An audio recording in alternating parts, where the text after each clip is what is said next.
Mes camarades, c'est mon premier congrès et je vous porte le salut fraternel des syndiqués de l'action sociale et de l'UD de la Savoie. Camarades, je tiens à dire ici, devant tous, je ne porte pas de chasuble, mais dans ce congrès de la CGT FO, faut-il douter du dévouement à FO de tous ceux qui n'en portent pas? Non! Camarades, je voudrais vous faire part de ma révolte contre toutes les contre-réformes votées depuis ces dernières années. En effet, la loi El Khomri, la loi Rebsamen, et pour finir de nous achever, les ordonnances Macron qui donnent la migraine et génèrent notre malaise social, et disons-le, et on le constate encore, notre malaise syndical actuellement. Toutes ces lois passées en force ont conduit à la flexibilisation des emplois, générant une précarité sans précédent, des licenciements massifs, des ruptures conventionnelles collectives qui sont mises en place. Je pourrais continuer ainsi, mais je voudrais d'abord vous parler des conséquences. De plus en plus de personnes tombent dans une grande pauvreté, pour ne pas dire la misère, l'exclusion sociale, l'indifférence, voire l'oubli. Oui, l'oubli de nos aînés, nos retraités, que la CGT, elle, n'oublie pas. Faut-il s'en étonner? Il me faut aussi vous parler de nos jeunes, qui ont de plus en plus de mal à trouver un travail digne, de trouver un logement, et je vous fais grâce du reste. Par ailleurs, les ordonnances Macron ont précarisé les salariés, c'est une évidence, par des lois honteuses et ignominieuses. Camarades, je vous le dis, de façon solennelle et grave, il ne peut y avoir une république sociale et démocratique sans un combat acharné pour la reconquête de nos acquis et la défense de nos droits. Soyez-en assurés. L'exploitation et l'avilissement des salariés, cela suffit. Oui, je vous le dis, mes camarades, le combat est certes inégal, mais on va le mener, comme le disait un homme politique, pour ne pas le citer, Hollande.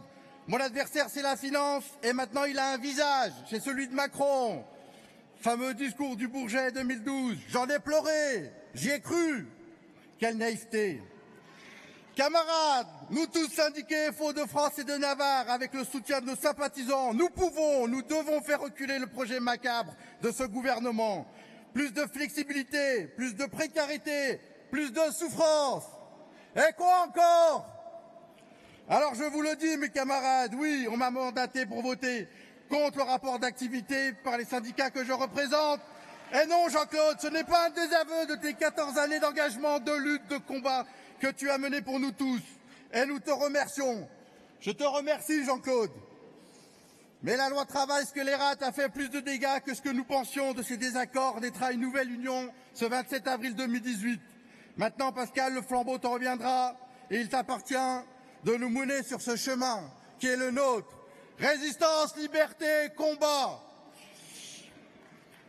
Jean-Claude, Pascal, nous marcherons non pas derrière toi, mais côte à côte, en rang serré, comme nous l'avons fait pour Jean-Claude, pour mettre fin à cette précarité et à ces attaques sans précédent contre les droits des salariés et défendre ainsi nos valeurs qui nous sont chères. Permettez-moi un chiffre, mes camarades. Et je pense à Mayotte, où 94% de ses habitants sont sous le seuil de pauvreté. C'est 974 €. 9 millions de Français sont sous le seuil de pauvreté. J'en perds mes mots, je zozote. Un Français sur 7. 3500 congressistes. J'en suis sûr qu'il y en a plus de 100 qui sont sous le seuil de pauvreté. C'est une honte. Indignons-nous. Sinon, cela va s'aggraver inexorablement si nous ne faisons rien. Si on laisse faire, on devient co-responsable. La grève des cheminots, vous l'aurez compris, est notre dernier rempart de résistance. S'il cède, le syndicat se meurt. Les grèves deviennent plus que nécessaires. Passons des îlots de résistance à une coalition pour une convergence des luttes. Voilà nos armes. La défense des conventions collectives, une autre arme. Nous avons le juridique. Nous ne sommes pas démunis. Ensemble, on peut y arriver. Permettez-moi un mot pour nos EHPAD. Dans certaines EHPAD, et ça a déjà été dit ici, les douches se prennent tous les 15 jours, les repas sont expédiés, mise en place de la VMC, et vous savez ce que c'est. C'est pas pour oxygéner les toilettes, non, VMC, visage, main, cul. Tout cela en 7 minutes pour que les patients, nos retraités, soient par ailleurs présentables à leurs proches, à leurs enfants. Je pense à conclure, Nacrédine, s'il te plaît. Oui, je vais conclure, moi je suis court. Travail à la chaîne qui se fait au détriment du patient, de l'humain. Les salariés subissent des pressions, des conditions de travail désastreuses, honteuses, disons-le, macroneuses. Mes camarades, ne pas combattre les lois Macron, c'est vouloir des pendus à chaque coin de rue. Pour finir, mes camarades, sortons de la résistance qui dure depuis mai 68 pour entrer dans la lutte, le combat à mener d'une grève continue auprès de nos cheminots. Vive la liberté syndicale, vive FO, vive la Confédération Force Ouvrière, vive notre indépendance.